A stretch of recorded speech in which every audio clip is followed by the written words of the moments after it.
आइए भजन कारण है, फिर कथा में प्रवेश करेंगे। श्री राधे जय मां, जय जय श्री राधे।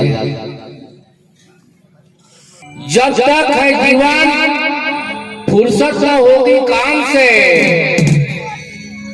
थोड़ा समय निकालो, प्रेम करो भगवान से, प्रेम करो भगवान से। बंधु, जब तक यह जीवन रहेगा, थोड़ा समय हमारे पास समय नहीं है, इसलिए समय को निकालना पड़ता है भगवान का भक्ति में रसमय, भगवान का भक्ति में जो है उनको लीन होना पड़ता है, समय निकालना पड़ता है, तब कहीं जाकर हमको तीर्थ करने का मौका, व्रत करने का मौका, भजन करने का मौका, सत्संग करने का मौका मिलता है।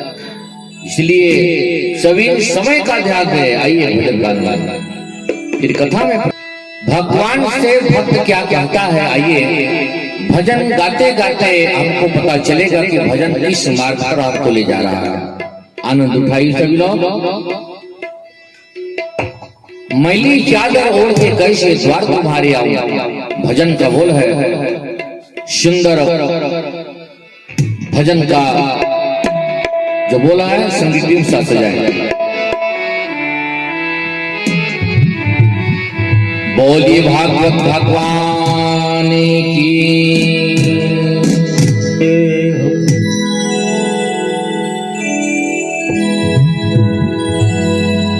मैली चादर ओढ़ के कैसे ये द्वारे तुम्हारे कैसे आऊं, मैली चादर ओढ़ के कैसे द्वारे तुम्हारे कैसे आऊं, मैली चादर ओढ़ के कैसे द्वारे तुम्हारे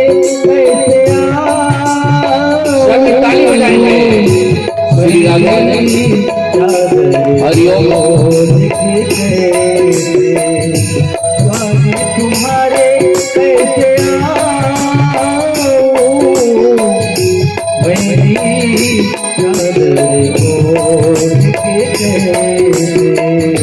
मैली चादर ओढ़ के कैसे द्वारे तुम्हारे कैसे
सभी ताली बजाए थे।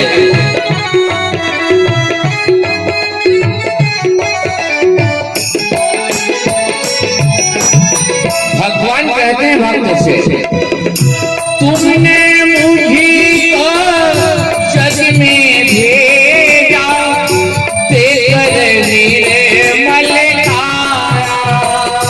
तुमने मुझको जग में भेजा देकर निर्मल काया। आकर के संसार में मैंने इसको दाग लगाया। आकर के संसार में मैंने इसको दाग लगाया। जन्म जन्म की मैली चादर जन्म जन्म की मैली चादर कैसे दाग छुड़ाऊं। मैली चादर ओढ़ के कैसे पर तुम्हारे कैसे आऊं। मैली चादर ओढ़ के कैसे आज तुम्हारे आऊं। मैली चादर ओढ़ के राधे।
निर्मल वाणी पाकर तुझी से नाम न तेरा गाया।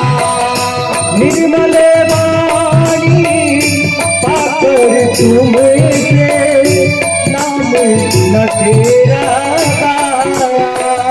नयन मुंदी के हे परमेश्वर कभी न तुमको ध्याया।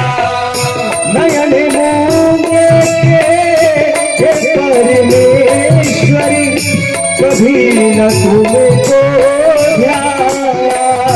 मन पीराती तारे टूटी मन बीरा की तारे टूटी। अब क्या गीत सुनाऊं। मैली चादर ओढ़ के गए पार तुम्हारे कैसे आऊं। मैली चादर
मंदिर कभी नया इन पैरों से चलकर मैंने मंदिर कभी ना जहाँ जहाँ हो पूजा तेरी कभी न शीश झुकाया जहाँ जहाँ हो पूजा तेरी कभी नसीब से झुकाया हे हरि हरि मैं हरे आया हे हरि हरे मैं हरि के आया अब क्या चढ़ाऊं मेरी चादर ओढ़े के द्वारे तुम्हारे कैसे आऊं मेरी चादर ओढ़े के द्वारे तुम्हारे कैसे आऊं मेरी चादर ओढ़े तुम्हारे कैसे आऊं मेरी चादर ओढ़े हे हरि हरि हे हरि हरि मैं आगे आया हे हरि हरे मैं आगे आया अब क्या हाल चढ़ाऊं मेरी चादर ओढ़ के द्वारे तुम्हारे कैसे आऊं मेरी चादर ओढ़ के द्वारे तुम्हारे कैसे आऊं मेरी चादर ओढ़ के आगे तुम्हारे कैसे आऊं मेरी चादर ओढ़ मेरी चादर ओढ़ के द्वारे तुम्हारे कैसे आऊं मेरी चादर ओढ़ के मेरी चादर ओढ़ के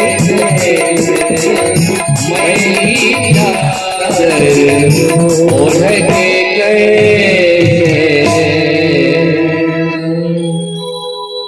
बंधु एक बार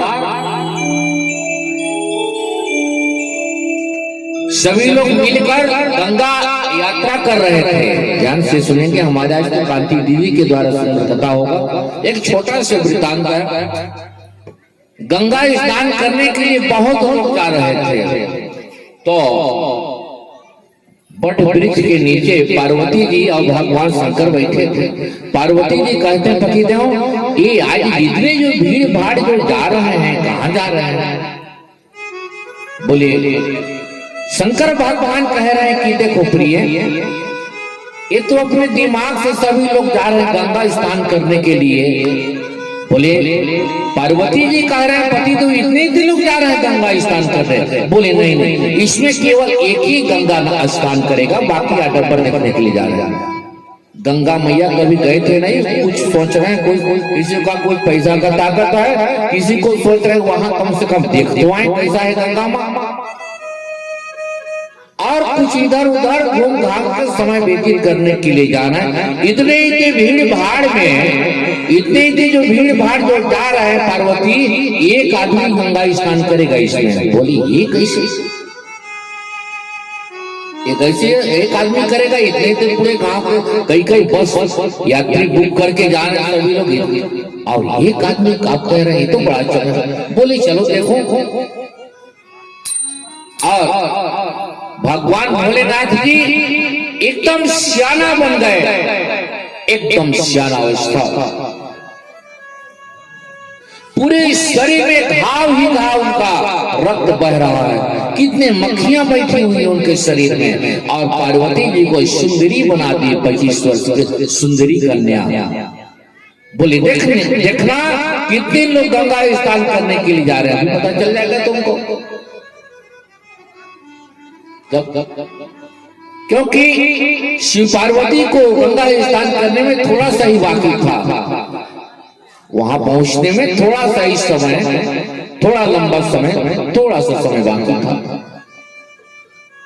बोले पार्वती तुमने ही कहा ना, यात्री जो जा रहे हैं, जितने गंगा स्नान करने वाले भक्त जा रहे हैं, इतना ही बोलना कि मेरे को बोलना कि मेरे पति देव हैं, सारा शरीर इनका घाव से रक्त बह रहा है, कितनी मक्खियां बैठी हुई है इनके शरीर में। हे यात्री प्रतीक्षालय यात्रियों, आप जो जा रहे हैं, थोड़ा सा हमारे पति को भी थोड़ा गंगा तट तक ले जाइए, बस देख लेंगे। बोलिए राधे राधे। जब पार्वती ने सुंदर सुंदर वस्त्र पहन के, लंबा टीका फोका लगा के सभी जा रहे हैं गंगा स्नान करने, पार्वती एक व्यक्ति को कहता है, भैया ये मेरे पति देव हैं, हमको भी गंगा स्नान करने के लिए जाना था, लेकिन बहुत दूर से हमारे थक गए हैं, हमारे पति देव रोग से भी ग्रस्त हैं, इसलिए कुछ दूर इनको ले जाने का सहयोग प्रदान करो। बोले अरे ये तुम्हारे पति देव हैं? बोले हाँ यही मेरे पति देव हैं। और बोले देखो तो इनके शरीर में पूरे घाव ही घाव, खून बह रहा है, कितने मक्खियां इनके गांव में बैठे हैं, और इतना सुंदर हम कपड़ा लत्ता पहने गंगा स्नान करने जा रहे हैं, हमारे से नहीं हो पाएगा, बहुत कोई दूसरों देख लेना, पीछे से आ रहे हैं उनको देख लेना। शिव जी पार्वती की ओर देखते हैं, मुस्कुराते हैं, बोले देखना पार्वती कितने लोग गंगा स्नान करने के लिए जा रहे हैं, कितने लोग। पार्वती सबको कहते कहते कहते कितने जो जा रहे थे गंगा स्नान करने के लिए, कितने लोगों को कहते कहते थक गई पार्वती। संध्या वेला, शाम का समय 4 बज गया, इधर सूर्यास्त होने का जब समय आ गया, किसी ने नहीं माना, कोई नहीं माने।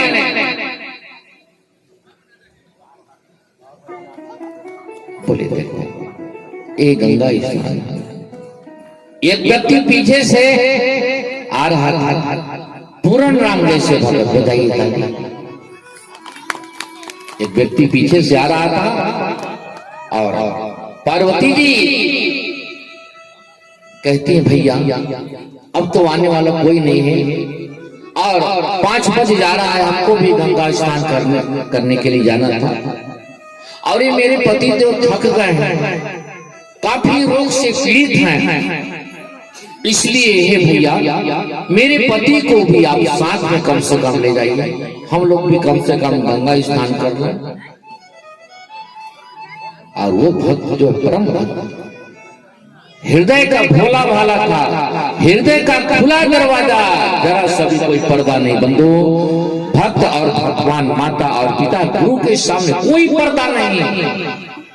पर्दा यदि गुरु के सामने पर्दा लगा हुआ है चेला का, तो भी वो शिष्य नहीं। भगवान के सामने अगर पर्दा लगा हुआ है वो भक्त का, तो भक्त नहीं।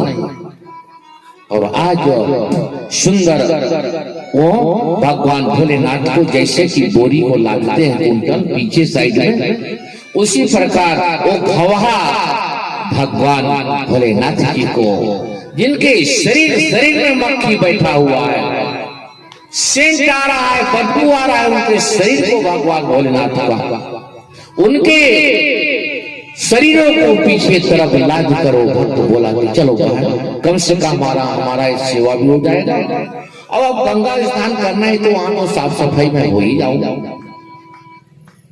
और वो भगवान भोलेनाथ को पीछे तरफ करके और पा करके जो है धीरे धीरे धीरे धीरे गंगा तट ले गया। भगवान भोलेनाथ पार्वती को देख रहे हैं, मुस्कुरा रहे, बोले देखना पार्वती गड़बड़ सड़बड़, बोलिए राधे राधे। दो आज ले जाके भागदा गंगा तट में ले जाके सुंदर उनको साफ सफाई करके रगड़ने लगा। बोले सेवा का ही मौका है, सेवा भी हो जाएगा, गंगा भी स्नान कर लूंगा। सुंदर साफ सफाई करके भगवान भोलेनाथ जी को जब उन्होंने साफ सफाई किया, भगवान शिव जी अपने रूप में आए और बोले बेटा तुम ही तो गंगा स्नान करने का तुमको फल मिलेगा, इनको नहीं। ये तो आडंबर है सर, इनको किसी के ऊपर कोई दया नहीं है। अरे लाख करे तो पूजा, तीरथ करे हजार, मन में दया धर्म नहीं तो सब कुछ है बेकार। वो आडंबर आ गया, कोई मतलब नहीं। लाख करे तो पूजा, तीरथ करो हजार, मन में दया भाव नहीं तो सब कुछ है बेकार। बंदो ठीक ठीक इसी प्रकार आज भगवान भोलेनाथ ने उस पुत्र उस बालक को कहा कि बेटा तुम्ही को गंगा स्नान करने का फल तुमको मिला है, जाओ मैं तुमको आशीर्वाद देता हूँ। आशीर्वाद से बढ़कर इस धरती में कोई चीज नहीं है, कोई चीज नहीं है। आशीर्वाद से बढ़ के जो पुत्र पुत्री माता पिता का जो आशीर्वाद ले ले, जो चेला जो शिष्य गुरु का आशीर्वाद ले ले, उससे महान भक्ति और धरती में नहीं है, कहीं पर नहीं मिलेगा। इस प्रकार आज तो सराय टिकरा गांव में कई हजार व्यक्ति होंगे,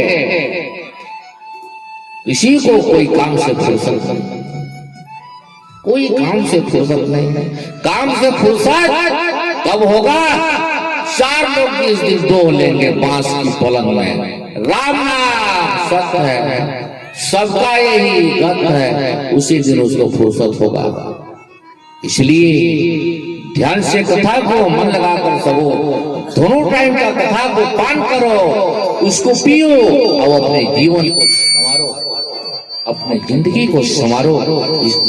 इसका महत्व बहुत कम लोग समझते हैं, सब का समझ में नहीं आएगा।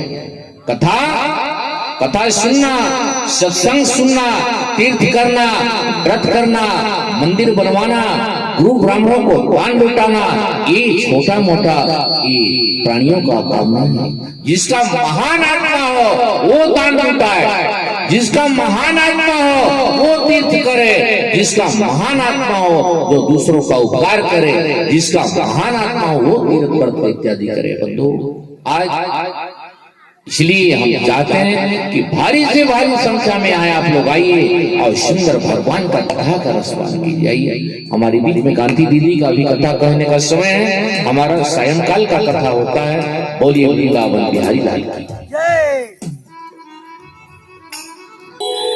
नारायण प्रिय मनंद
सदगुरुदेव भगवान की जय। जय श्री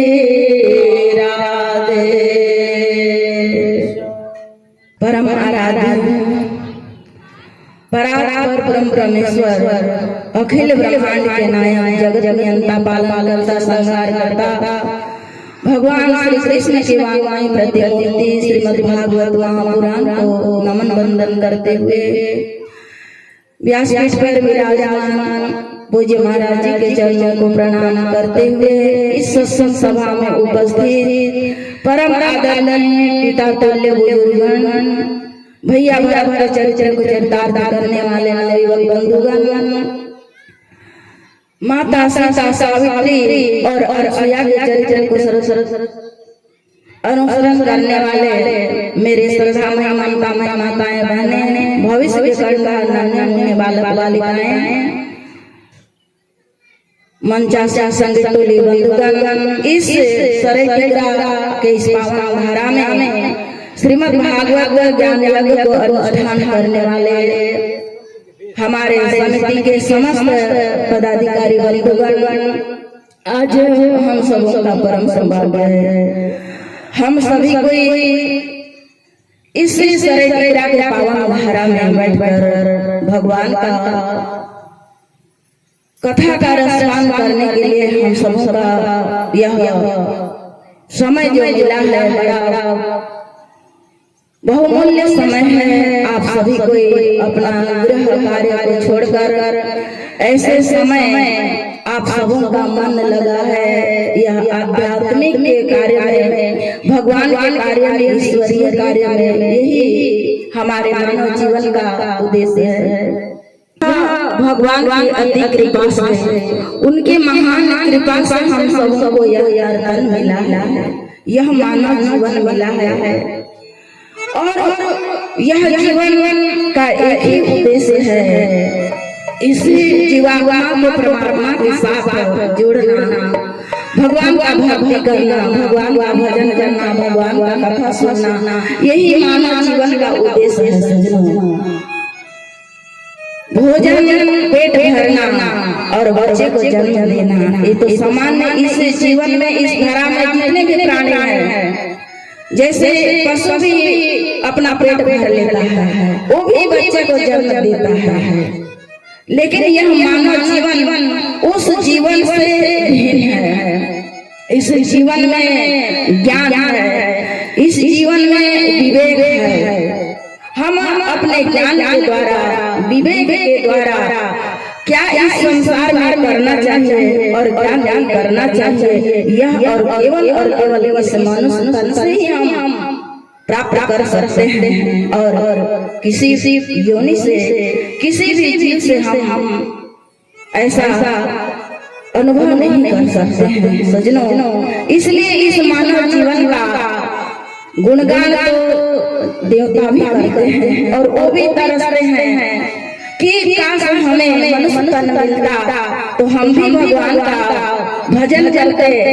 देवताओं का निवास स्वर्ग लोक में होता है, वहाँ भगवान का भक्ति और भगवान का कथा सुनने को प्राप्त नहीं होता है। एक मृत्यु लोग ऐसे हैं, यहाँ हम भगवान का दर्शन भी कर सकते हैं और भगवान का कथा भी सुन सकते हैं। इसीलिए इस जीवन का ऋषि मुनियों ने वेद पुराणों में गुणगान किया गया है। भागवत में भी व्यास जी ने इस शरीर का गुणगान किया है।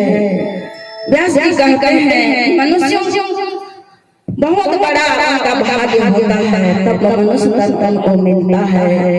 अहो यमिसा किमिकारी शोभनम प्रसन्न येषां श्रीयो स्वयं हरि यर्जयं ललमं निशुभार काचिरे मुकुंद सेवो पैगम निस्त्रियाय। बड़ा उनका भाग्य होता है, तब मनुष्य मिलता है, उससे भी अधिक भाग्य होता है तो भारत भूमि जैसे पवित्र धरा में उसका जन्म होता है। और जब मनुष्य का कई जन्म का उदय होता है, भाग्य का उदय होता है सज्जनों, तब भागवत कथा सुनने का शुभ अवसर प्राप्त होता है। व्यास जी कहते हैं भाग्यो देना बहुर जन्म समर्जिते सत्संगम चलते पुरुषो यदा अज्ञान है कृमोहमदान्धकारनाशं विधायाहि ततोदयते विवेकः। और यह भागवत कथा सुन लेने से जीवन की व्यथा दूर हो जाती है और हमारे अंदर में जो अज्ञान है, मोह रूपी अज्ञान है, वह जैसे ही इस कथा को सुनते हैं, जिस प्रकार से अग्नि खरपतवार को जलाकर वह भस्म कर देती है, उसी प्रकार से यह भागवत महापुराण का विशेषता है। हमारे अंदर भी कई प्रकार से दुर्गुण भरा हुआ है, खरपतवार लगा हुआ है, काम क्रोध मोह लोभ इत्यादि आदि, ये सब हमारा दुर्गुण ही है सज्जनों। और जैसे ही श्रीमद् भागवत कथा सुन लेते हैं तो वह सब समाप्त हो जाता है। बोलिए वृंदावन बिहारी लाल की। आइए सज्जनों के द्वारा एक छोटा सा संकीर्तन तत्पश्चात धाम में प्रवेश करेंगे। भजन का बोल है, नहीं चाहिए दिल दुखाना किसी का। बजाइए, सुंदर ताली बजाएं और संगीत टोली साथ जाएं।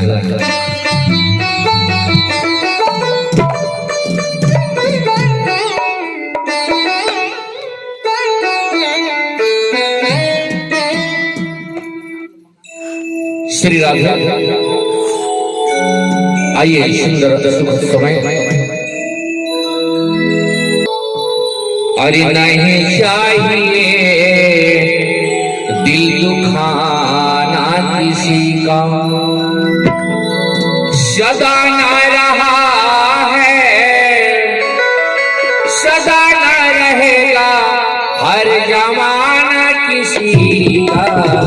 नहीं चाहिए दिल दुखाना किसी का, नहीं चाहिए दिल दुखाना किसी का। सभी लोग गाइए। खजाना रहेगा, खजाना रहा है जमाना किसी का। नहीं चाहिए दिल दुखाना, हरिओ नहीं चाहिए दिल दुखाना किसी का। सदा न रहा है सदा न रहेंगे, सदा न रहा है सदा न रहेगा हर जमाना किसी का। नहीं चाहिए दिल दुखाना किसी का, नहीं चाहिए दिल दुखाना किसी का।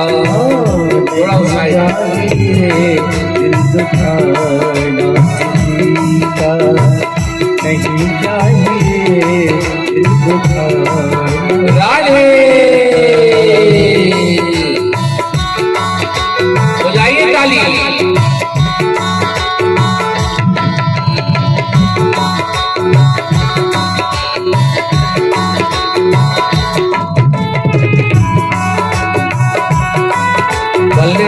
सुखद सब पेटी हो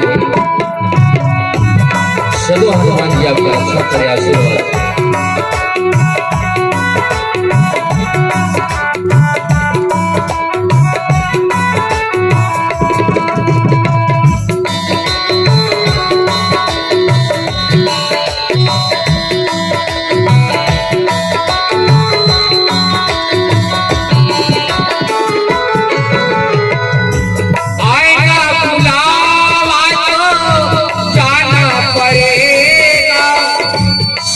तुझको आखिर झुकाना पड़ेगा। आएगा बुलावा तो जाना पड़ेगा, सर तुझको आखिर झुकाना पड़ेगा। आएगा बुलावा तो जाना पड़ेगा, सर तुझको आखिर झुकाना पड़ेगा। आएगा बुलावा तो जाना पड़ेगा, सर तुझको आखिर झुकाना पड़ेगा। संत कवि लिखते हैं कि आएगा बुलावा तो जाना पड़ेगा। बतलाइए कितने लोग कहेंगे कि अभी टाइम नहीं है मेरे पास, 3 बकरियां ही चराना पड़ता है मेरे को। बतलाइए, घर अभी नहीं बनाया पाया, नहीं बना पाया, कितने लोग कहेंगे। जब बुलावा आएगा तो कितने लोग का काम यहाँ शेष बच जाएगा कि अभी फलाना काम नहीं हो पाया। कोई नहीं, कोई दवा नहीं, आएगा बुलावा तो जाना पड़ेगा। सर तुझको आँख झुकाना पड़ेगा। आएगा बुलावा तो जाना पड़ेगा, सर तुझको आँख झुकाना पड़ेगा। वहाँ न चलेगा, वहाँ न चलेंगे, बहाना किसी का नहीं चाहिए। दिल दुखाना किसी का नहीं चाहिए, दिल दुखाना किसी का। वहाँ न चलेगा, वहाँ न चलेगा, वहाँ न चलेगा, वहाँ न किसी का नहीं चाहिए। दिल दुखाना ताली बजाइए। नहीं चाहिए, दिल दुखाना राधे।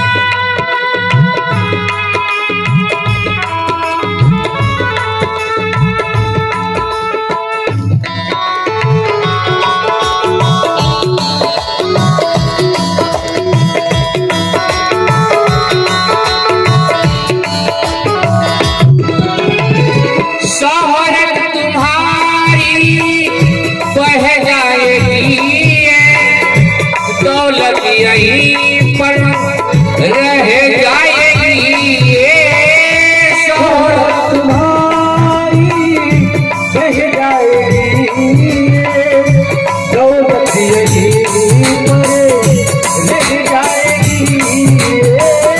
शोहरत तुम्हारी बह जाएगी, दौलत यहीं पर रह जाएगी। शोहरत तुम्हारी बह जाएगी, दौलत यहीं पर रह जाएगी। नहीं साथ जाता, नहीं साथ जाता, खजाना किसी का नहीं चाहिए। दिल दुखाना किसी का नहीं चाहिए, दिल दुखाना किसी का। नहीं साथ जाता, नहीं साथ जाता, खजाना किसी का नहीं चाहिए।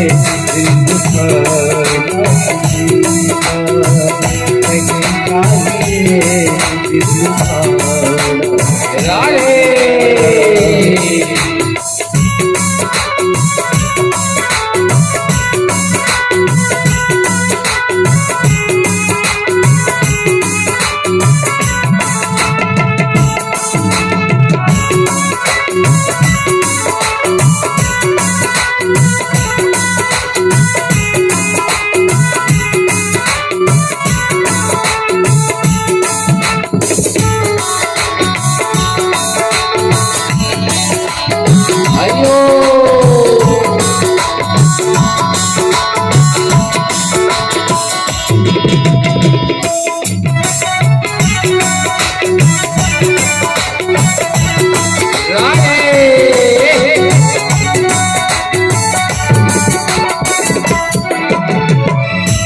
पहले तो तुम अपने आप को संभालो, अपनी ही बुराई तुम और उसे निकालो।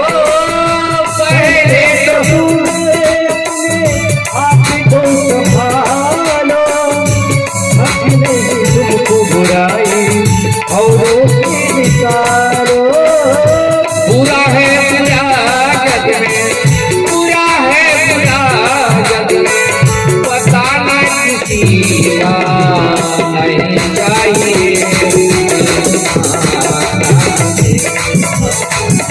नहीं चाहिए बुरा है बुरा जग में, हरिओ बुरा जग में, बुरा है बुरा जग में, बताना किसी का नहीं चाहिए। दिल दुखाना नहीं चाहिए। राधे सदा न रहा है, सदा न रहे, सदा न रहा है, सदा न रहेगा। हर जमाना किसी का नहीं चाहिए। दिल दुखाना नहीं चाहिए। दिल दुखाना किसी का नहीं चाहिए। दिल दुखाना हरिओ नहीं चाहिए। दिल दुखाना किसी का नहीं चाहिए। दिल दुखाना किसी का नहीं चाहिए। दिल दुखाना किसी का नहीं चाहिए। दिल दुखाना किसी का नहीं चाहिए। दिल दुखाना किसी का। बोलिए श्रीमद् भागवत महापुराण की जय। सज्जनों, यह श्रीमद् भागवत महापुराण यह सबकी मनोकामना को पूरा करते हैं। जहाँ पर स्त्रियों का सम्मान होता है वहाँ स्वर्ग का निवास होता है सज्जनों। और जहाँ पर मातृ शक्ति का अवहेलना होता है, अपमान होता है, वहीं पर पाप बढ़ता है। नारियां तो इतना महान है, जैसे जैसे असक्षम समाज को, राष्ट्र को उनकी आवश्यकता पड़ता है, वैसे रूप वह धारण करती हैं और समाज राष्ट्र का धर्म का कार्य करती हैं। बेटी बनती है, बेटी से बहन बनती है, बहन से माँ बनती है, माँ के बाद दादी का नाम आ जाता है। आता है कि नहीं आता है? और आवश्यकता करने पर भद्रकाली और महाकाली के बनते हैं। समय आने पर वह रण में भी हाथ में तलवार लेकर वो युद्ध करते हैं। ऐसी माँ शक्ति होती है। इसलिए किसी कवि ने कहा है, खिलती हुई कलियां हैं बेटियां, खिलती हुई कलियां हैं बेटियां, माँ बाप का दर्द समझती है बेटियां, देश विदेश में नाम रोशन करती है बेटियां, लड़के तो आज हैं आने वाला कल है बेटियां, बेटियां तो होती है मान सम्मान, इनको मत समझो तुम अपमान, रिश्तों की इनसे होती है पहचान, हर घर आंगन की होती है शान, देश करता है इन पर अभिमान, क्योंकि बेटा बेटी है एक समान, धर्म सत्य की इनसे होती है पहचान, मत रोको तुम इनकी यान, खुले आसमान में भरने दो उड़ान, कैसे खाओगे उनके हाथ की रोटियां, जब पैदा नहीं होने दोगे घर में बेटियां। ऐसी गरिमा मातृ शक्ति का होता है सज्जनों। आज अगर माताएं नहीं होंगे तो सृष्टि का कार्य भी संभव नहीं होगा। आज माँ हैं तो हम सभी लोग दुनिया का दर्शन कर रहे हैं। बेटा तो एक कुल को तारता है और बेटी दो को तारती है। जब माता सीता का वनवास हो गया, राजा जनक निराश होकर चित्रकूट में जब मिलने के लिए गए, राम और सीता का वनवास हुआ है। उन्होंने सोचा कि मैं कहीं शर्मिंदा तो नहीं हो जाऊंगा। हो सकता है दशरथ जी समझेंगे कि उनकी बेटी का वनवास हो गया है, इसलिए जनक जी अपनी बेटी को लेने गए हैं, ऐसा न समझें। परंतु सीता का त्याग और तपस्या को देखकर जनक जी प्रसन्न हो गए। आज यह प्रातःकालीन का बेला का कथा है, श्रीमद् भागवत महापुराण का महत्व हम सभी कोई जानेंगे कि इस कथा को सुनने से क्या लाभ, क्या फायदा होता है। महात्मा की कथा आप सबों के बीच में नैमिषारण्य पावन तीर्थ में संतों का सभा लगा हुआ था सजनों, मेरे माताओं। और उस सत्संग सभा में सभी संतों का यही चिंतन चल रहा था, क्योंकि युग के प्रभाव से, कली युग के प्रभाव से किसी का मन धर्म कर्म में नहीं लग रहा है, सबका मन आसुरी स्वभाव का हो गया है। किसी के पास समय नहीं, कथा सुनने के लिए समय नहीं, परंतु भट्टी घर में जाने के लिए और मेला घूमने के लिए और साले साली का विवाह जाने के लिए समय निकाल लेते हैं, लेकिन भगवान की कथा सुनने के लिए समय नहीं होता है। संतों को बड़ा चिंता हुआ, इस कलयुग में मानव का कैसे कल्याण होगा, उनका अंतःकरण कैसे पवित्र होगा, क्योंकि परमात्मा, हमारा मन जब निर्मल होता है तो परम पिता परमात्मा का साक्षात्कार होता है। सत्संग सभा में सूत जी प्रवेश किए। ये सूत जी वेद व्यास जी के परम शिष्य हैं और 88,000 ऋषि मुनि उस सभा में विराजमान हैं और सौनक जी उस सभा का नेतृत्व कर रहे हैं। और वे कहते हैं कि हे सूत जी, हे मुनिवर, मानव जीवन का कैसे कल्याण हो, उनका अंतःकरण कैसे पवित्र हो, और ऐसा कोई सार तत्व सुनाइए, कोई ऐसे कथा सुनाइए। उस कथा को सुनते सुनते उनके हृदय में भगवान श्री कृष्ण उनका दर्शन करें।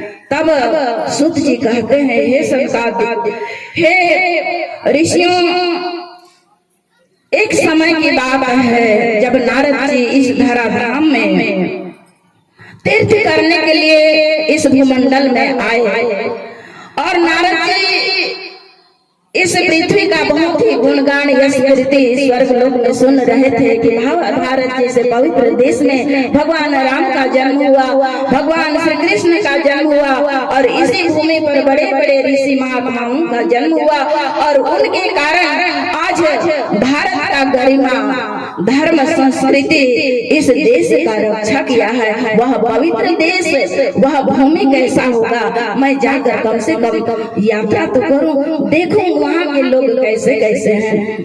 नारद जी जैसे इस धरती पर आए, कलयुग का प्रवेश हो चुका था। कलयुग के प्रभाव के कारण उनको कहीं शांति नहीं मिला। गृहस्थों के घर में गए, गृहस्थ भी अपने मार्ग को छोड़ दिए हैं, पति पत्नी में लड़ाई हो रहा है, बच्चे माता पिता का कहना नहीं सुन रहे हैं और केवल अन्य गृहस्थों के घर में गए, किसी का मन पूजा पाठ में नहीं, केवल पेट भरने के लिए वो काम करते हैं और भोजन करते हैं और सो जाते हैं, बस इतना ही उनका कार्य है। कहीं कहीं पर तो नारद जी यह भी देखे कि पैसा के लालच में बेटियों को बेच भी दे रहे हैं। ऐसे गृहस्थ जीवन का मर्यादा का उल्लंघन करते हुए जब नारद जी देखे तो उनको काफी दुख हुआ। उन्होंने देखा कि इस पृथ्वी में ना तो सत्य है, ना दान है, ना पवित्रता है, ना स्वच्छता है, कुछ भी नहीं है। तो नारद जी को बड़ा चिंता हुआ। तो नारद जी चिंता करते करते जब वे वृंदावन पहुंचे, वृंदावन में पहुंचते हैं तो वहाँ यमुना नदी के तट में एक ऐसा दृश्य देखते हैं। एक युवती है और उनका सेवा हजारों दासियां कर रही हैं। कोई पंखा लगा रहे हैं, कोई इत्र लगा रहे हैं, कुछ और श्रृंगार कर रहे हैं। ऐसे नाना प्रकार की स्त्रियां हैं, वे उनका सेवा कर रहे हैं, परंतु उनका मन शांति नहीं है, वह बहुत दुखी है। उनके अगल बगल में दो पुरुष सो रहे थे, उनका वे बेहोशी हालत में थे और उस वृद्ध को उठा कर वह प्रयास कर रही थी, जगाने का प्रयास कर रही थी, परंतु वह वृद्ध थोड़ा सा उठते हैं, नेत्र खोलते हैं और आंख बंद हो जाता है और पुनः धरती पर अचेत अवस्था में पड़ जाते हैं। और नारद जी जब इस दृश्य को देख रहे थे, तब कभी तो वह स्त्री रोती है, कभी उस वृद्ध को उठाने का प्रयास करती है। तब नारद जी उसी मार्ग में गुजरने लगे तो वह स्त्री देखकर नारद जी को रोकी, हे महात्मा, आप कहाँ जा रहे हैं? आपका दर्शन की तो मेरे हृदय में थोड़ा सा शांति का अनुभव हुआ, इसलिए आप थोड़ा सा रुक जाइए। भो साधु क्षणम तिष्ठ मनिश्चिंतामपि नाशय दर्शनम तो लोकस्य सर्वथा घरम परम। आपको देखकर मेरे आत्मा में थोड़ा सा शांति मिली, इसलिए आप थोड़ा सा रुक जाइए। तब वह नारद जी वहां पर खड़े हो गए और उनको उस स्त्री का दुख को देखकर नारद जी पूछने लगे, कहने लगे, काशी तम कामी मो नीचाम नार्य कापलोचना वद देवी शक्तिस्तारम स्वस्य दुखस्य कारणम। हे देवी, आप अपना परिचय दीजिए, आप इतनी रूपवती है, इतना सुंदर है और आपके सेवा करने के लिए हजारों दासियां उपस्थित हैं, फिर भी से आप क्यों निराश हैं, क्यों दुखी हैं? आपका दुख का कारण बताइए। तब वह स्त्री अपना परिचय बतलाती है, अहम भक्ति रीति ख्यात इमो में तलयो मतो ज्ञान वैराग ना मानो काल अपना परिचय बतलाती है, कहने लगी कि हे ऋषिवर, मेरा नाम भक्ति है और ये दोनों वृद्ध पुरुष जो पड़े हुए हैं ये मेरे दोनों पुत्र हैं, एक का नाम ज्ञान है और एक का नाम वैराग है। और मैं इतना रूपवती, इतना सुंदरी और इतना जवान, और ये दोनों मेरे पुत्र हैं और दोनों पुत्र वृद्ध हैं, इसलिए मुझे दुख है, इसी दुख के कारण मैं दुखी हो रही हूँ। इसका दुख कैसे दूर हो सकता है हे महात्मा, इसलिए आप कोई उपाय बताइए। तब नारद जी बोले कि हे देवी, आप चिंता ना करें, आप भगवान श्री कृष्ण का याद करें, सभी भगवान श्री कृष्ण सबके दुख को दूर कर देते हैं। इस ज्ञान और वैराग की मूर्छा को दूर करने के लिए मैं कुछ उपाय करूंगा, परंतु आप तो अपना मन को भगवान के चरणों में लगाइए और बस भगवान श्री कृष्ण का चरणों का ध्यान करते रहिए। इस प्रकार नारद जी कहते हैं, वेथा खेद से बाले अहो चिंता तुरा कथम श्री कृष्णं चरणाम भोजम स्मरम दुखम गमीषति। हे देवी, आप जब भगवान श्री कृष्ण का स्मरण करेंगे, उनके चरणों का ध्यान करेंगे तो सब दुख दूर हो जाएगा। और इधर नारद जी ज्ञान और वैराग का मूर्छा दूर करने के लिए वेद पुराण शास्त्र उपनिषद का पाठ उनको सुनाने लगे, परंतु उनका मूर्छा दूर होता नहीं। नारद जी को ज्यादा चिंता होने लगी, तब नारद जी गीता का पाठ उनको सुनाए। जब गीता का पाठ सुनाने लगे तो थोड़ा सा उनका आंख खुला और थोड़ा सा उठने का प्रयास करते हैं, परंतु पुनः वह कलयुग के प्रभाव से पुनः वह मूर्छित हो जाते हैं। नारद जी को बड़ा चिंता हुआ और कहने लगे, मैं इतना प्रयास कर रहा हूँ, अब क्या करूं जो कि इनका चिंता दूर होगा।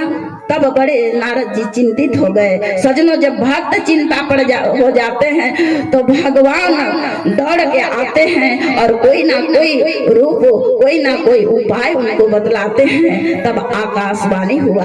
बोलिए भक्त और भगवान की। जब नारद जी से भक्त निराश हो गए तो आकाशवाणी हुआ और वह आकाशवाणी की ध्वनि से निकला कि हे नारद जी, आप बहुत ही परिश्रम कर रहे हैं, आप घबराइए मत, आप निराश मत होइए। ज्ञान और वैराग का मूर्छा दूर होने के लिए आप ज्ञान यज्ञ करें, सत्कर्म करें। तब नारद जी के मन में विचार हुआ, मैं इतना जो वेद पुराण उपनिषद और गीता का पाठ में इनको पढ़कर सुनाया, क्या ये सत्कर्म नहीं हो सकता? तब पुनः आकाशवाणी हुआ कि सत्कर्म किसे कहते हैं और सत्कर्म क्या होता है, इसके लिए ऋषि मुनि बताएंगे। अब नारद जी को और अति प्रसन्न हुआ, कम से कम संतों के पास जाऊंगा और सत्कर्म किसे कहते हैं उसके बारे में बतलाएंगे और मैं सत्कर्म करूंगा और ज्ञान और वैराग का मूर्छा दूर हो जाएगा। नारद जी आगे बढ़े, संतों के आश्रम में गए और कहे, संतों को स्वागत किए, प्रणाम किए और पूछे कि हे ऋषिवर, मुझे आप बतलाइए कि सत्कर्म किसे कहते हैं। सभी ऋषि मुनि सब कोई नारद जैसे महान ज्ञाता जो भगवान के भक्त हैं, तीनों लोकों में नारद जी का आवागमन रहता है। ऐसे नारद जी अगर चिंता है और कोई प्रश्न करे नारद जी तो किसके पास उपाय है। सब कोई नारद जी के प्रश्न को सुनकर निरुत्तर हो जाते हैं। किसी के पास कोई ऐसा उत्तर, सटीक उत्तर देने के लिए कोई भी ऐसा उनके पास नहीं था। कोई मौन व्रत का धारण कर लिए और नारद जी जैसे ही आ रहे हैं तो मौनी बाबा बन गए और नारद जी को आगे बढ़ने के लिए इस प्रकार से इशारा कर देते हैं कोई कोई संत महात्मा। नारद जी काफी निराशा हुए। नारद जी के मन में संकल्प हुआ, किसी ने सत्कर्म किसे कहते हैं नहीं बतलाया, तो मैं बद्री विशाल धाम का यात्रा करता हूँ और वहीं बद्री धाम में जाकर मैं भगवान का आराधना करूंगा और भगवान मेरे तपस्या से प्रसन्न हो जाएंगे। जब भगवान मुझे दर्शन देंगे तो उनसे मैं पूछूंगा कि सत्कर्म किसे कहते हैं। बोलिए वृंदावन बिहारी लाल की। इधर नारद जी बद्री विशाल धाम में पहुंच जाते हैं और वहां पर उनको सनकादिक ऋषि मिले और सनकादिक ऋषि उनको देखे तब नारद जी से पूछने लगे कि हे नारद, आप एक वैरागी संत हैं, वितरागी संत हैं और इस प्रकार से आपका मुख उदास क्यों है, किस चीज के लिए आप चिंता कर रहे हैं। तो नारद जी बतलाते हैं कि हे सनकादिक ऋषियों, मुझे एक बात की पीड़ा है। जब मैं वृंदावन में यमुना के तट पर गया तो वहाँ एक दृश्य देखा, ज्ञान और वैराग और उनकी माँ भक्ति देवी को मैं एक वचन दिया हूँ, उनके पुत्र दोनों बूढ़े हो गए हैं तो उनका मूर्छा कैसे दूर हो, और उनको मैं वचन दिया हूँ, आकाशवाणी ने मुझे बतलाया कि सत्कर्म करो, सत्कर्म करने से उनका मूर्छा दूर हो जाएगा। तो आप कृपा करके मुझे यही बताइए कि सत्कर्म किसे कहते हैं। तब सनकादिक ऋषि ने कहा कि नारद, श्रीमद् भागवत ज्ञान यज्ञ का अनुष्ठान को ही सत्कर्म कहते हैं। तुम 7 दिन तक ज्ञान और वैराग को श्रीमद् भागवत महापुराण का कथा सुना।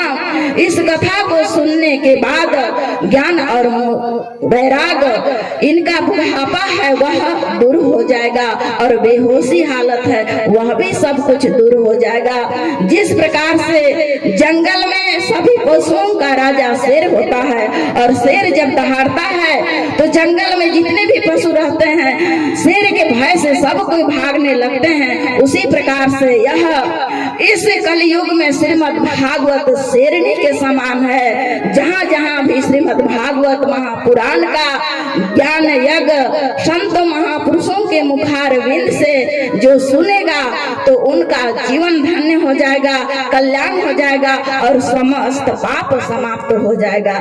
इस प्रकार से सनकादिक मुनियों ने नारद जी को बतलाया और नारद जी सनकादिक ऋषियों से कहे कि हे सनकादिक ऋषि, ज्ञान यज्ञ कहाँ किया जाए। तब सनकादिक मुनियों ने कहा, ज्ञान यज्ञ का अनुष्ठान जो हरिद्वार के समीप एक गंगा आनंद नाम का एक घाट है, वह बहुत ही रमणीय स्थान है, सुंदर और स्वच्छ और पवित्र है। वहाँ ऋषियों मुनियों का आगमन होता है। सुंदर सुंदर पेड़ पौधे लगे हुए हैं, फलदार वृक्ष हैं और सुंदर पुष्प वहां पर लगे हुए हैं। आप वहां जाकर ज्ञान यज्ञ करिए। और नारद जी वहां चले गए, साथ में सनकादिक मुनियों को भी लिए और वहां सुंदर व्यासपीठ बनाया गया और तीनों लोकों में ऐसा सूचना फैला कि नारद जी श्रीमद् भागवत ज्ञान यज्ञ का अनुष्ठान कर रहे हैं। सभी देवी देवता तीनों लोकों के सब लोग वहां पर जा जाकर बैठने लगे। सभी गृहस्थी बाल बच्चे देवता भी अपने पत्नियों को लेकर बच्चों को लेकर सभी कोई वहां पर गए हैं और श्रीमद् भागवत कथा का शयन श्रवण कर रहे हैं। उसी समय सनकादिक ऋषियों ने श्रीमद् भागवत महापुराण का महात्मा की कथा सुनाई और सनकादिक ऋषि ने कहा कि जिस स्थान पर कथा होती है श्रीमद् भागवत, वहां पर वह स्थान पवित्र तीर्थ के समान हो जाते हैं और जहां पर बैठते हैं जो श्रोता होते हैं उनका मन निर्मल हो जाता है, पाप समाप्त हो जाता है। इस प्रकार से श्रीमद् भागवत कथा का महात्मा सुना ही रहे थे। कथा को जैसे सुनाते सुनाते थोड़ा समय के लिए विराम दिए और सभी लोग सनकादिक मुनि भगवान श्री कृष्ण का नाम संकीर्तन करा रहे थे। उसी समय भक्ति देवी वहां पर उपस्थित दोनों बच्चों को लेकर वहीं प्रकट हो गई। बोलिए वृंदावन बिहारी लाल की। आइए संगीत टोलियों के द्वारा एक सुंदर संकीर्तन तत्पश्चात कथा में प्रवेश करेंगे। गुरुदेव मेरी नैया उस पार लगा देना। ये परम शिष्य अपने गुरु महाराज जी से कह रहा है, धन का भाव सुनिए। गुरुदेव मेरी नैया उस पार लगा देना। गुरुदेव मेरी नैया उस पार लगा देना। सभी लोग आइएगा।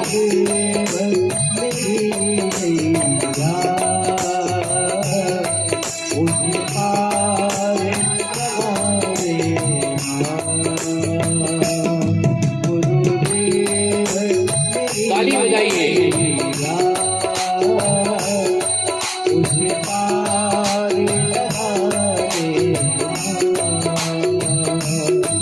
अब तक तो निभाया है,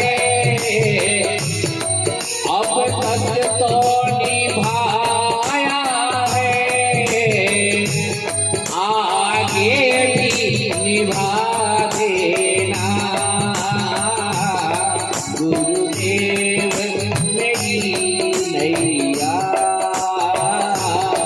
उस पार लगा देना।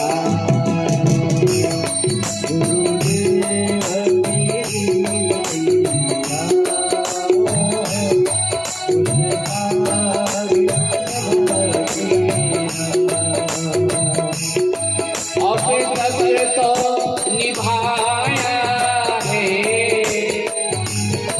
अब तक तो निभाया है, आगे भी निभा देना। गुरुदेव मेरी नैया उस पार लगा देना।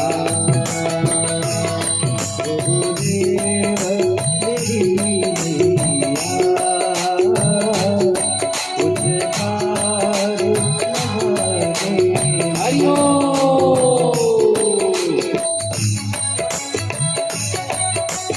सभी ताली बजाएंगे।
मैं तुमको भूल जाऊं। संभव है झंझटों में मैं तुमको भूल जाऊं। वरनाथ दया करके मुझको न भुला देगा। वरनाथ दया करके मुझको न भुला देना।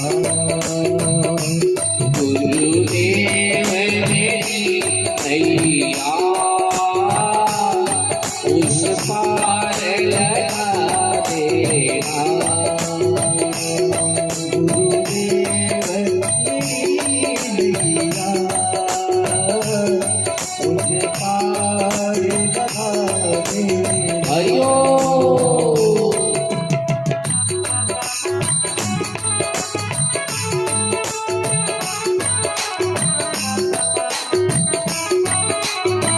सभी ताली बजाएंगे।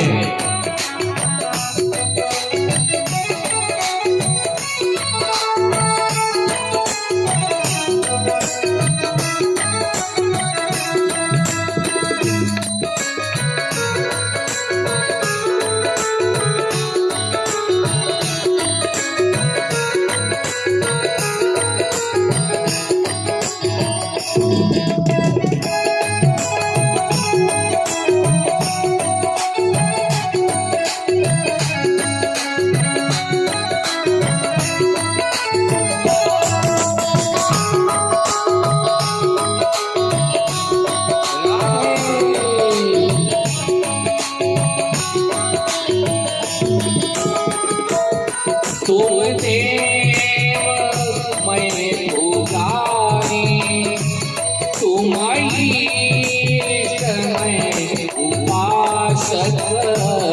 तुम देव मैं पुजारी तुम ईश्वर में उपासक। चरणों में पड़ा तेरे, हे नाथ निभा देना। चरणों में पड़ा तेरे, हे नाथ निभा देना।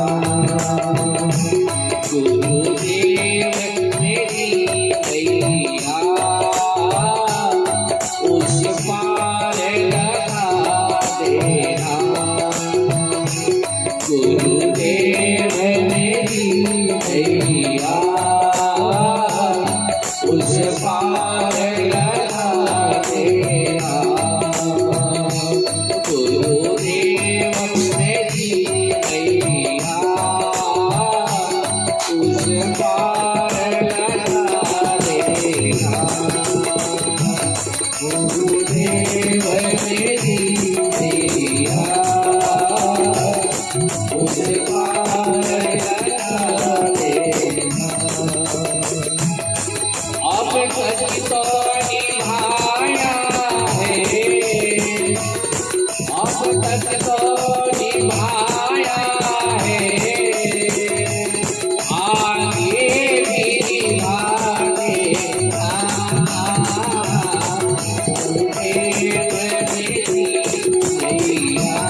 का प्रभाव नारद जी ने देखा कि वह ज्ञान और वैराग जर्जर थे, बूढ़े हो गए थे और उनको मूर्छा अवस्था था। और जैसे ही कथा सुने तो ज्ञान और वैराग जवान हो गए, स्वस्थ हो गए। तब ऐसा दृश्य को देखकर नारद जी के मन में और भगवान की कथा सुनने का इच्छा हुआ।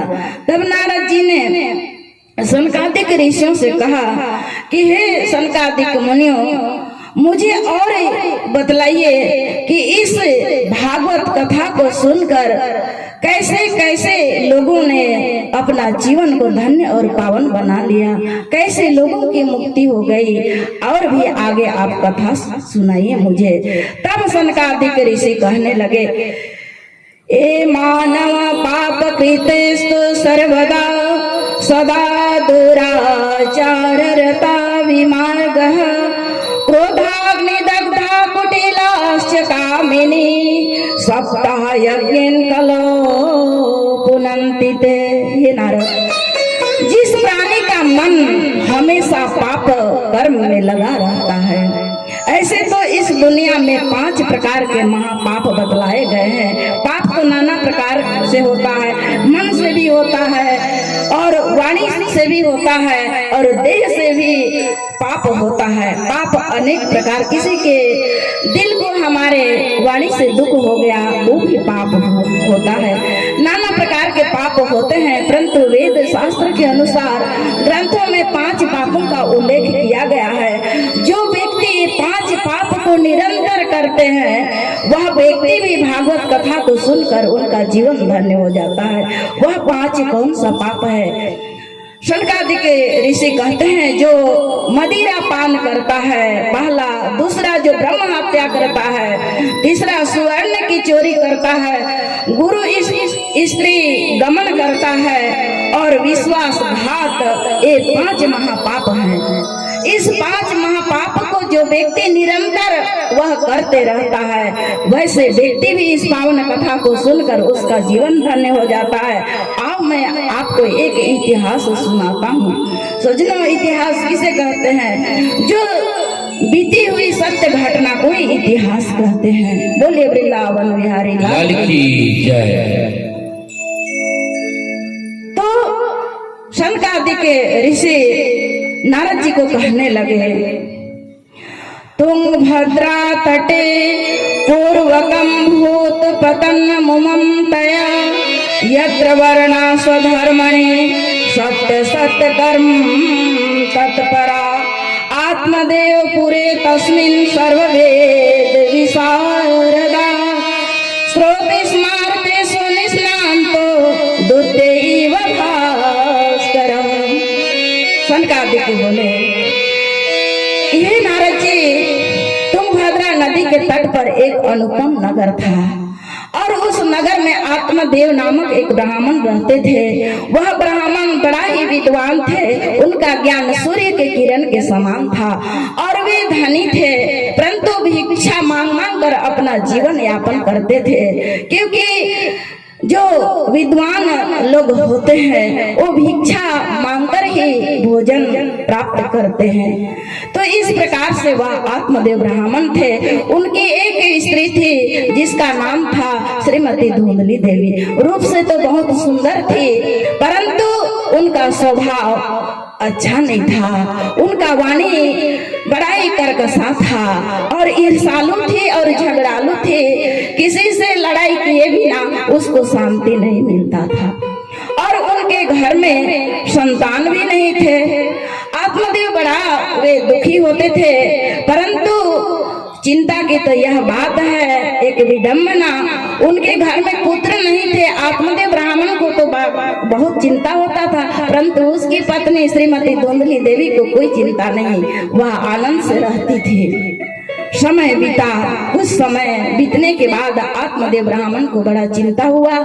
वो वृक्ष भी लगाते हैं तो उस वृक्ष से फल नहीं होता। गाय भी पालते हैं तो गाय गौ माता भी वह बछड़े को जन्म नहीं देती। और तुलसी का पौधा भी उन्होंने अपने घर में लगाते हैं, जल जो देते हैं, सेवा भी करते हैं, परंतु 10 दिन के बाद वह तुलसी का पौधा वह सूख जाती है, मर जाती है।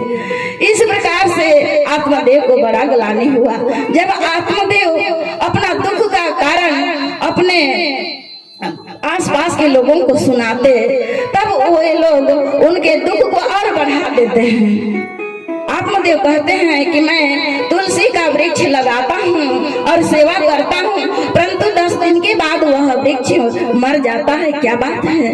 तब पड़ोसी के लोग कहते हैं आपको पता नहीं है महात्मा पंडित जी, आप निसंतान हैं, निर्वंश हैं, इसलिए आपके घर में तुलसी का पौधा मर जाते हैं।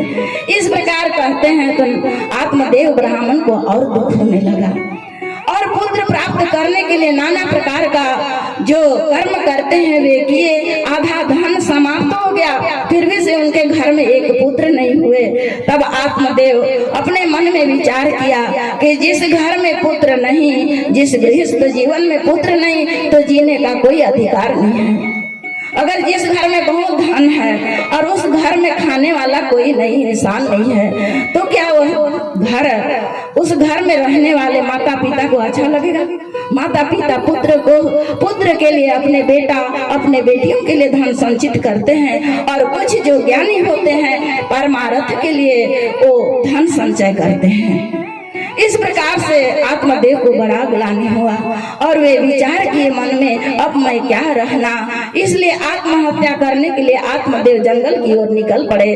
बोले वृंदावन बिहारी लाल की जय। जब जंगल में निकल गए, जाते जाते काफी दूर निकल गए, वहां उनको एक सरोवर मिला, एक तालाब मिला और गर्मी का दिन था, जोर से प्यास लगी थी। आत्मदेव ब्राह्मण उस सरोवर में जल पिए और जल पीने के बाद उस सरोवर के तट पर बैठे और उन्होंने विचार किया कि अब मैं इस शरीर को यही आत्महत्या, इस जल में कूद कर मैं आत्महत्या कर लेता हूँ। और वह रुदन करने लगे, रोने लगे।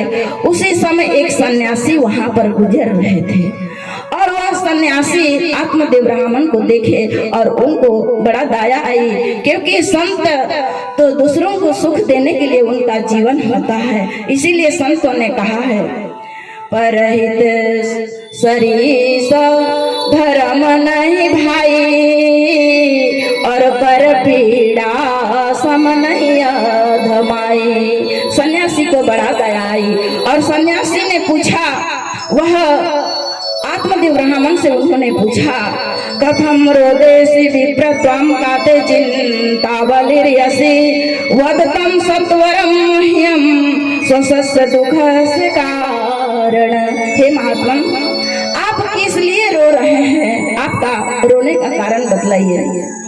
तब आत्मदेव ब्राह्मण वह सन्यासी को बतलाने लगे कि मैं सब कुछ मेरे घर में भरपूर है, घर मकान संपत्ति से परिपूर्ण है, परंतु मेरे जीवन में एक संतान नहीं है, इसलिए मैं अति दुखी हूँ और इसी कारण मैं रो रहा हूँ और मैं आत्महत्या करना चाहता हूँ। तब वह सन्यासी बोले, नाम तुम्हारा आत्मदेव है ब्राह्मण, और तुम्हारा तो नाम से संकेत होता है कि इस जीवात्मा से उस परमपिता आत्मा परमात्मा का चिंतन करो, क्योंकि तुम्हारा नाम आत्मदेव है। उस देवताओं का चिंतन करो, बड़े भाग्य से मनुष्य तन मिला है और तू इस शरीर को आत्महत्या क्यों करना चाहते हो?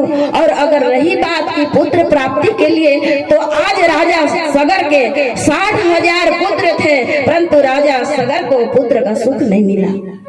अगर सजनों, मेरे माताओं पिताओं, अगर बेटा बेटी सुपुत्र सुपुत्रियां होते हैं तो उस माता पिता के जीवन में आनंद सुख की दिन आ जाती है, और उसी माता पिता के घर में अगर कुपुत्र और कुपुत्रियों का जन्म हुआ तो जिंदगी भर माता पिता के आंखों से आंसू निकलती है। इस प्रकार से नाना प्रकार का उपदेश देकर आत्मदेव को वह सन्यासी समझाने लगे, हे ब्राह्मण आप भगवान का चिंता करिए और भगवान का ही चिंतन करते करते अपना मन को लगाइए, भगवान का सेवा करिए, पूजा पाठ अर्चना करिए, इसी में मानव जीवन का कल्याण होता है। परंतु वह आत्मदेव कहा कि हे सन्यासी, मैं एक गृहस्थ हूँ और एक आप साधु सन्यासी हैं। गृहस्थ जीवन का आनंद आपको नहीं पता है। गृहस्थ जीवन में अगर पुत्र नहीं है तो जीवन जीने की आनंद नहीं मिलती है। इसलिए मुझे पुत्र प्राप्ति हो, क्योंकि आप संत महात्मा हैं, असंभव से असंभव कार्य को भी संभव कर देते हैं। इसलिए मैं आपसे निवेदन करता हूँ, आप चाहें तो मौत को भी टाल सकते हैं। संत महात्मा असंभव से असंभव कार्य को भी संभव कर देते हैं। इसलिए मैं तो चाहता हूँ कि मृत्यु को भी आप टाल सकते हैं। वह आत्मदेव कहने लगा, कदा को रोक देती है दुआरो संजमीरों ने। कदा मने मौत होता है। कदा को रोक देती है दुआरो संजमीरों ने, भला मंजूर है अपना तो करखत किस्मत। फकीरों की निगाहें मरते आराम से बदल जाती है तकदीरें। अगर विश्वास सच्चा हो तो कट जाती है जंजीरें। सजनों, विश्वास होना चाहिए। कोई भी वस्तु को प्राप्त करने के लिए विश्वास सबसे महान होता है। अगर आप विश्वास के साथ, श्रद्धा के साथ अगर आप भागवत कथा सुनेंगे 9 दिन तक, तो निश्चित है कि आपकी जो भी मनोकामना होगी वह पूरा होगा। और आत्मदेव जोर जोर से वह रोने लगे और रो रो कर वह सन्यासी के पैर को पकड़ लिए और कहने लगे, इस बस्ती में हमारे आंसुओं को कौन पोंछेगा? इस बस्ती में हमारे आंसुओं को कौन पोंछेगा? क्योंकि यहाँ जिसको देखो उसका दामन भींगा लगता है। किसको पत्थर मारे केसर कौन पराया है? शीश महल में हरि का चेहरा अपना लगता है। सजनों, इस संसार में आप किसी को अपना दुख बताएंगे तो वह तो खुद दुखी है। इस संसार में रहने वाले जितने प्राणी हैं वो सभी लोग दुखी हैं, तो आपको सुख कैसे दे सकते हैं? सुख कहाँ है? सुख तो परमात्मा के चिंतन में है, कथा में सुख है। इसीलिए तो संत महात्मा कहते हैं, जो आनंद सिंधु सुख राशि और सीकर दे त्रैलोक सुपासी, सो सुख धाम राम यस नामा, अखिल लोकदायक विश्रामा। विश्राम कहाँ मिलता है? आनंद कहाँ मिलता है? भगवान के चरणों में। जहाँ कथा होती है, जहाँ सत्संग होती है, वहाँ आनंद मिलती है। तब इस प्रकार से जब आत्मदेव सन्यासी का पैर पकड़ लिए, तब एक झोले में से एक फल निकाल कर दे दिए आत्मदेव को और कहे कि हे ब्राह्मण, इस फल को ले जाओ और अपनी पत्नी को खिला देना, और इस फल के प्रभाव से आपके घर में पुत्र का जन्म होगा।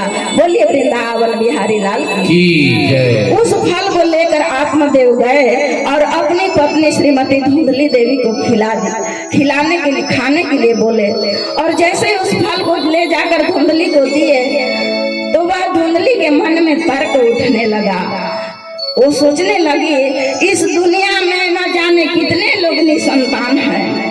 अगर ऐसा होता कि फल खाने के बाद निसंतानों के घर में पुत्र जन्म हो जाता है, तो आज तो कितने लोग निसंतान हैं, फल खरीद के खा लेते और पुत्र को जन्म देते। इस प्रकार से नाना प्रकार से उनके मन में तर्क उठने लगा और वो सोचने लगी कि मैं तो सोची हूँ कि जब पुत्र गर्भ में आ जाते हैं तो उस माता को बड़ा पीड़ा होता है और उसका शरीर भारी हो जाता है, और जब मेरा शरीर भारी हो जाएगा तो मैं चलने में असमर्थ हो जाऊंगी, और हो सके इस गांव में कोई डाकू चोरी करने आए और सब कोई अपने अपने प्राण को बचाने के लिए भाग जाएंगे, और मैं तो मेरा शरीर भारी हो जाएगा, मैं कैसे भागूंगी? और हो सकता मैं बीमार पड़ जाऊंगी तो मेरे ननंद का अधिकार इस घर में हो जाएगा, और मेरे घर में से अच्छे अच्छे वस्तु को, हीरा मोती सोना चांदी को चुरा कर ले जाएगी। इसलिए मैं इस फल को तो नहीं खाऊंगी। पड़ोसी में उसकी सहेली थी, आई और आज धुंधली का उदासी को देखकर उन्होंने पूछा कि बहन, ऐसे समय तो मैं आती हूँ तुम्हारे घर में, तो बड़ा तुम्हारा मन प्रसन्न रहता है, लेकिन आज क्यों दुखी हो? तब वह बोलने लगी कि क्या बताऊं बहन, कि मेरे पति एक फल लेकर आए हैं और वे कहते हैं कि इस फल को खाओ और हमारे घर में पुत्र का जन्म होगा। मैं इसी विचार में लगी हूँ, खाऊं कि ना खाऊं। तब वह उसकी सखी बोलती है, बहन इस फल को खा ले, बेटा हो चाहे ना हो कोई हानि नहीं होगा, फल खाने से फायदा ही होता है। चलो कोई बात नहीं है, पुत्र नहीं होगा तो तुम्हारे शरीर को तो फायदा मिलेगा ना। इस प्रकार से समझाई, परंतु वह नहीं समझी। वो सखी चले गई अपने घर में। उसी समय उसकी बहन आ गई, सगी बहन। वह सगी बहन आ गई और कहने लगी कि दीदी आज आपका मुख ज्यादा उदास लग रहा है, क्या बात है? और ऐसे समय तो हम लोग आते हैं तो तू बहुत प्रसन्न हो जाती है, क्या कारण है बता। तब वह धुंधली कहने लगी कि बहन क्या बताऊं, तुम्हारे जीजा एक बाबा के माया जाल में फंस गए और एक फल लाए हैं और उसको कहते हैं कि इसका फल को खाओ, इस फल के प्रभाव से हमारे घर में संतान का जन्म होगा। तो उसकी बहन बोली कि दीदी आप चिंता न करें, अगर आपको भय है तो कोई बात नहीं है। मेरे घर में 4-5 बच्चे हैं, उसके घर में 5 बच्चे थे ही और एक बच्चा उनके पेट में वह पल रहा था। तो उन्होंने कहा कि दीदी आप चिंता न करें, मेरे घर में तो ऐसे ही 5 बच्चे है ही हैं। जब ये 6वां बच्चा को मैं जन्म दूंगी तो तू तेरे घर में पहुंचा दूंगी और मेरे पति थोड़ा धन के लालची हैं, थोड़ा उसको धन दे देना, मेरे पति प्रसन्न हो जाएंगे और उस बच्चा को मैं लाकर आपके घर में रख दूंगी। बोलिए वृंदावन बिहारी लाल की जय। तो उसकी बहन की यह बात उसके दिल को अच्छा लगा और उसकी बहन बोली कि देखो दीदी इस फल को तुम एक गौ माता को खिला दो, इस फल का परीक्षा भी हो जाएगा और बच्चा तो मैं दे ही दूंगी। और उस फल को उस धुंधली के बहन के कहने के बाद उस फल को एक गौ माता को खिला दिए। समय बीता, उसकी बहन के घर में एक बालक का जन्म हुआ और रात में उस बालक को लेकर धुंधली के घर में छोड़ दिए। और इधर धुंधली तो गर्भवती का नौटंकी करने लगी, अपने पति आत्मदेव को कहने लगी कि पतिदेव वह महात्मा का बात सत्य हुआ, अब तो मैं गर्भवती हो गई, कुछ ही दिन बाकी है, मैं एक पुत्र को जन्म दूंगी। और समय बीता और वह बहन उस बालक को लाकर अपने दीदी के घर में छोड़ दी और धीरे धीरे वह बालक बढ़ने लगा। समय बीता, वो गौ माता को जिस फल को खिलाए थे उस गौ माता ने भी एक बालक को जन्म दे दिए। बोलिए वृंदावन बिहारी लाल की जय। गौ माता से जो जन्म हुआ था वह बालक बड़ा ही सुंदर था, मनुष्य का शरीर जैसा था, परंतु उनका कान गौ के कान के समान था। जब समय बीता, दोनों बच्चे बड़े हुए, तब नामकरण का समय आया। गौ माता के द्वारा जो जन्म दिए हुए बालक का नाम गोकर्ण पड़ा। बोलिए भगवान भगवान की जय। अब छोटे पुत्र का नाम वह आत्मदेव कहने लगे कि इस छोटे बालक का नाम मेरे नाम से जुड़ा हुआ, इसका नाम रखता हूँ, मेरा नाम आत्मदेव है तो इस छोटे बालक का नाम ब्रह्मदेव रखूंगा। तब धुंधली कहने लगी नहीं नहीं, मेरा भी अधिकार होता है, इनको मैं 9 माह तक अपने गर्भ में रखी तो इस बालक का नाम मेरे नाम से मिलता जुलता, इसका नाम मैं धुंधकारी रखूंगा। बोलिए भगवान की जय। इस प्रकार से दोनों बालकों का नामकरण हुआ। धीरे धीरे दोनों दोनों बालक बड़े हुए और गोकर्ण तो बड़ा विद्वान हुआ, पंडित हुआ और धुंधली जिस बालक का नामकरण की धुंधकारी, उसका जीवन कुमार्ग की ओर बढ़ा। वह चोरी करना और मारपीट करना, हिंसा करना, जुआ खेलना, शराब पीना, गांजा पीना, ताश खेलना, ऐसे ऐसे नीच कर्म में उस बालक का इस प्रकार से वह संस्कार उसका हुआ। और ये दोनों बालक अपना अपना कार्य में लग गए। इस प्रकार से माता पिता को एक दिन वह धुंधकारी इतना जोर से चुरा चुरा कर सब धन संपत्ति घर का बेच के खत्म कर दिया। एक दिन अपने पिता को बोला, एक लकड़ी जलते हुए लकड़ी को पकड़ा और बोला, पिताजी धन और कहाँ बचा कर रखे हो? किस बैंक में है? एक्सिस बैंक में है, ग्रामीण बैंक में है, पंजाब नेशनल में है, कहाँ इकट्ठा करके रखे हो बताओ, मेरे को एटीएम दे दो। और पिताजी के पास तो कुछ था ही नहीं। बोले कि बेटा तुम तो सब धन जो कुछ भी मैं संचित किया था उसको समाप्त कर दिया, अब तो मेरे पास कुछ है ही नहीं। जब इस प्रकार से आत्मदेव बोले तो वह धुंधकारी अपने पिता को इतना जोर से पिटाई किया, इतना मार पीट उनका हालत खराब हो गया और रोने भी लगने लगे, इतना रुदन करने लगे। सजनों देखिए, जब उनके पास पुत्र नहीं था, पुत्र प्राप्त करने के लिए आत्मदेव रोए कि नहीं? सन्यासी का बात भी नहीं माने। और आज पुत्र है तो पुत्र रहने के बाद भी यह आत्मदेव रो रहे हैं, तो ये संसार का कितना विडम्बना है। जगदीश्वर का याद करने से हमारा मन प्रसन्न हो जाता है और संसार को याद करने से हमारा मन दुखी हो जाता है। बाल बच्चे, स्त्री, ये क्या है? ये तो संसार ही है, माया ही है।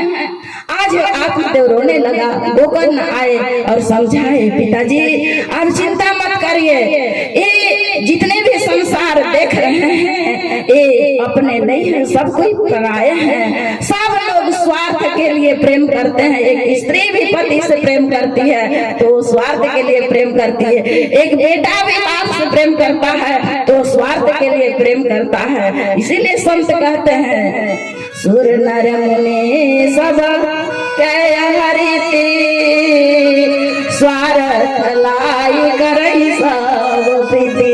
इस प्रकार से आज गोकर्ण आत्मदेव को ज्ञान कराए और कहे कि पिताजी इस शरीर में तो केवल मांस है और अंदर खून ही भरा हुआ है, यह शरीर अशुद्ध है। इस शरीर और संसार का माया को त्याग कर अब भगवान का भजन करने के लिए वन में चले जाइए। और गोकर्ण के कहने के बाद आज आत्मदेव बद्री धाम में चले गए और श्रीमद् भागवत महापुराण का 10वें स्कंद का पाठ करने लगे। और पाठ करते करते उनका समय अंतिम क्षण आया और भगवान श्री कृष्ण उनको दर्शन दिए और उसी भगवान के शरीर में उनका जो ज्योति रूप आत्मा था उसी परमपिता परमात्मा में समा गया।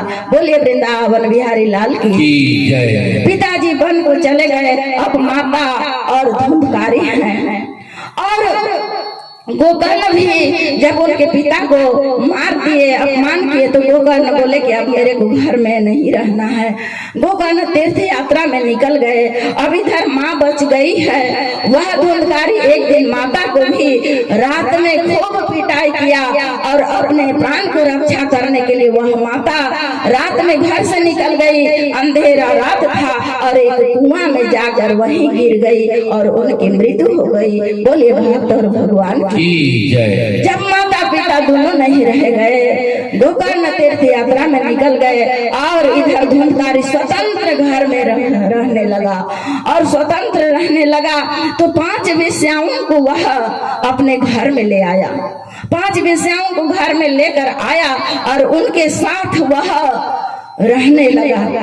एक दिन 5 वेश्याओं के मन में ऐसा एक विचार आया कि उन्होंने एक मांग की आभूषण का, श्रृंगार का। महिलाओं को 16 श्रृंगार करते हैं, महिलाओं का श्रृंगार।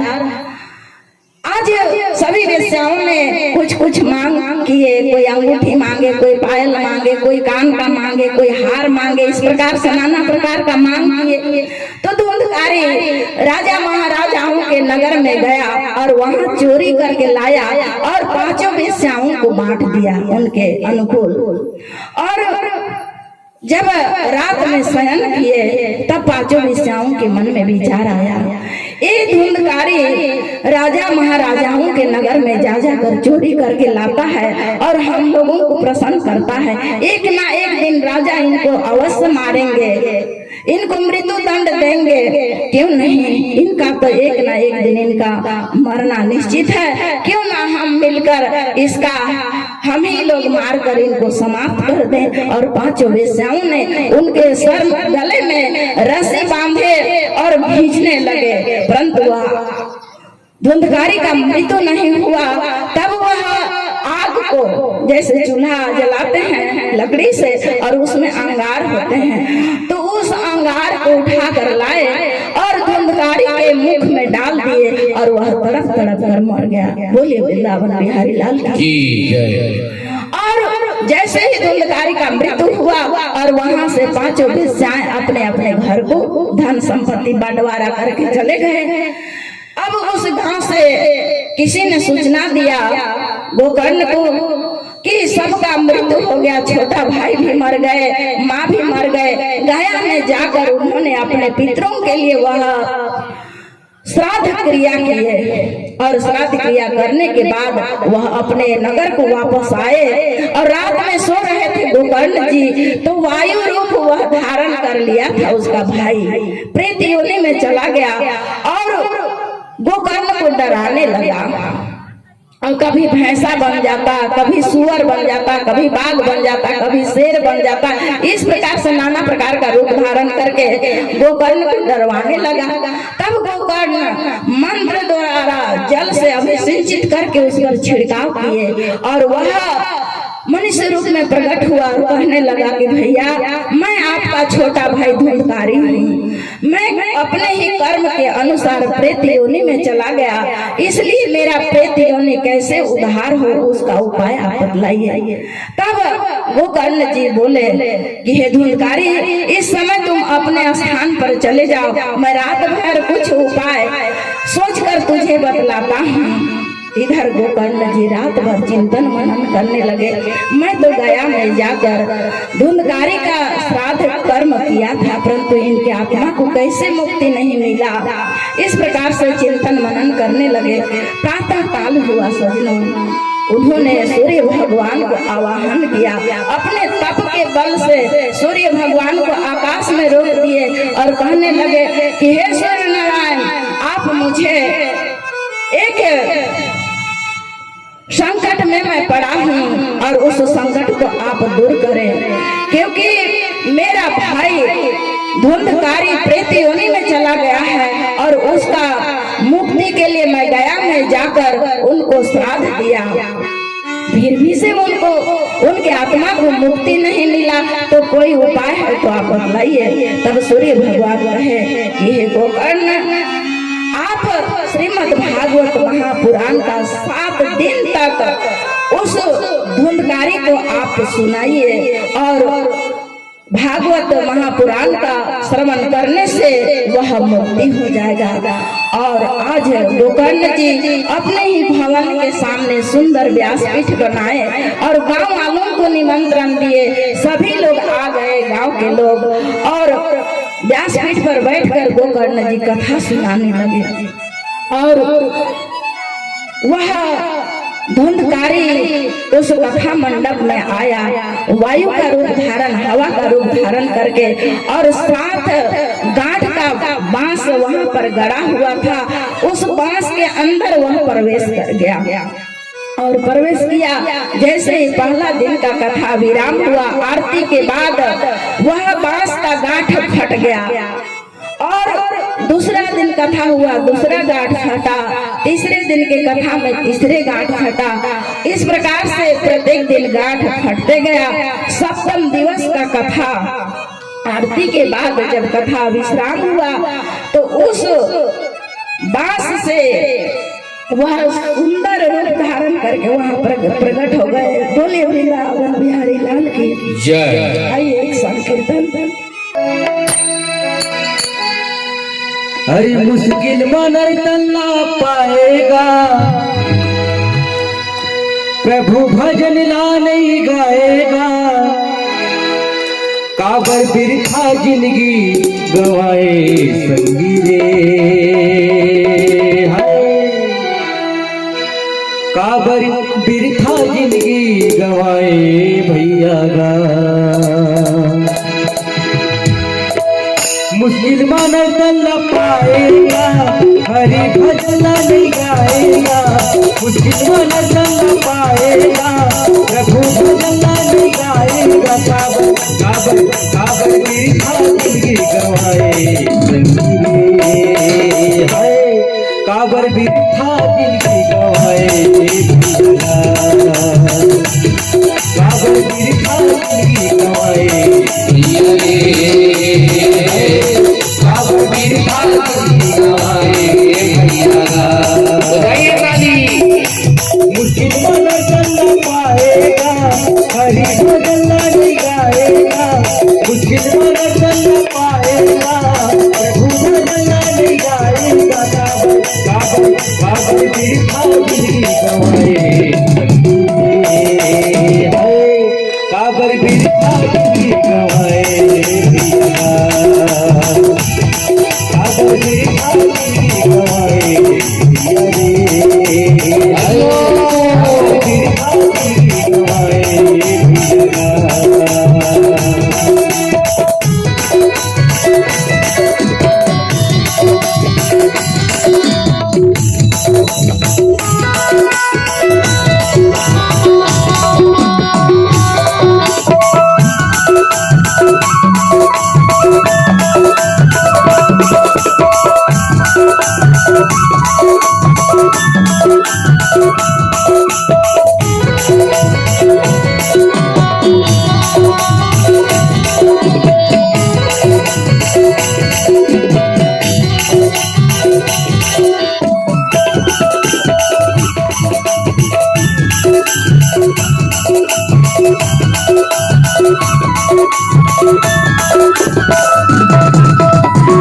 तेरी तेरी नहीं मिलेगा तोरा फिर तो कैसा बतावा तोरा तेरी तेरी नहीं मिलेगा तोरा फिर तो कैसा बतावा तोरा तेरी तेरी नहीं मिलेगा तोरा फिर तो कैसा बतावा तोरा एक दिन उड़ जाएगा माटी मिल जाएगा एक दिन उड़ जाएगा माटी मिल जाएगा काबर काबर काबर बिरथा जिंदगी गवाए भैया हाय काबर बिरथा जिंदगी गवाए काबर बिरथा जिंदगी गवाए काबर बिरथा जिंदगी गवाए काबर बिरथा जिंदगी गवाए काबर बिरथा जिंदगी गवाए काबर बिरथा जिंदगी गवाए काबर बिरथा जिंदगी गवाए बोलिए वृंदावन बिहारी लाल की जय हो राधे राधे राधे राधे आरती होगा अभी भगवान भोलेनाथ जी को हर्ष ओंकारा संगीत जोड़ी सुंदर सा सजाएंगे सभी आरती में थाल ले लाइए लाइन कर खड़े हो दिखाइए आरती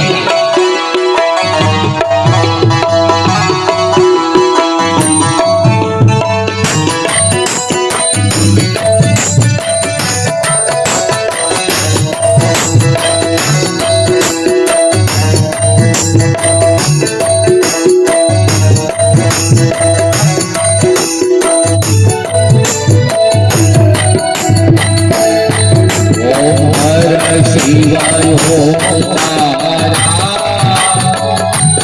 स्वामी भाजा शिवाय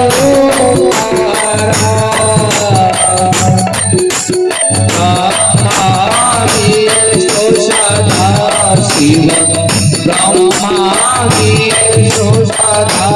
शिव अर्धानी ओम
संसार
भवानी गई रत्नधारी हीरा बोल श्यामल कोमला लीला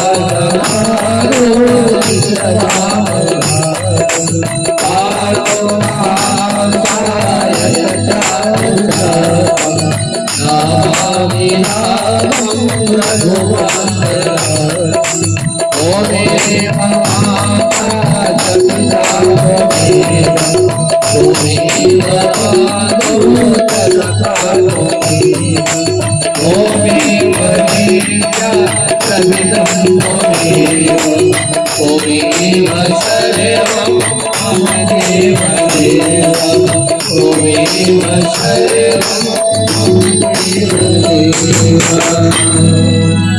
भक्तिदान मोहि दीजिए गुरुदेवन की देव और नहीं कछु चाहिए निस दिन तुम्हारे सेव बार बार पर मांगो हर्ष देव हीरम पद सरोज पायनी भक्ति सदा सत्संग नाथ मोहि न बिसारियो लाख लोग मिल जा मुझसे आपको बहुत है आपसे मुझको मुझसे आपको बहुत है आपसे मुझको सभी लोग बोलेंगे आप लोग हे स्वामी हे स्वामी आप तो सर्व समर्थ हैं सर्वसमर्थ हैं आप क्या नहीं कर सकते क्या नहीं कर सकते मैं आपकी शरणागत शरणागत हूँ हूँ आप मेरी रक्षा करें आप मेरी लज्जा रखें ऊपर उठाई दीपक को